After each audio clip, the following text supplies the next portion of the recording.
মনে পড়ে ছোটবেলায় সেই ডিসেম্বর মাসের কথা, যখন বাবা মার সাথে হাত ধরে চলে আসতাম চিড়িয়াখানায় পিকনিক করতে।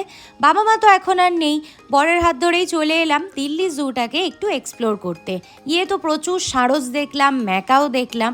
আর ছোটবেলা থেকেই জু কিন্তু আমার ভীষণ পছন্দের একটি জায়গা, আমার এখানে আসতে অনেক ভালো লাগে। তো কিছুক্ষণ এগিয়েই দেখলাম আমার ভাই এখানে শুয়ে রয়েছে, কুমির দেখলাম, ঘড়িয়াল দেখলাম, আর সবথেকে বেশি মজা পেয়েছি আমি হাতিটাকে দেখে।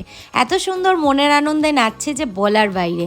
হেঁটে হেঁটে অনেকটা দূর গিয়েও সিংহের দেখা না পাওয়ায় আবার হাঁটা শুরু করে দিলাম বাঘ বাবাজিকে দেখবো বলে। আর ইনি তো ফোন দেখেই সুন্দর সুন্দর পোজ দিয়ে দিল।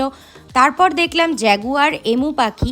কিছু দূর এগিয়ে আবার একটা বাঘ আছে শুনলাম, গিয়ে দেখি সে তো লাঞ্চ টাঞ্চ করে টান টান শুয়ে রয়েছে। কোনো রকম কোনো ইচ্ছেই নেই আমাদেরকে দেখা দেওয়ার। তো সবার নিউ ইয়ার কেমন কেটেছে অবশ্যই কমেন্ট সেকশনে জানিও। দেখা হচ্ছে নেক্সট ব্লগে, সবাই ভালো থেকো।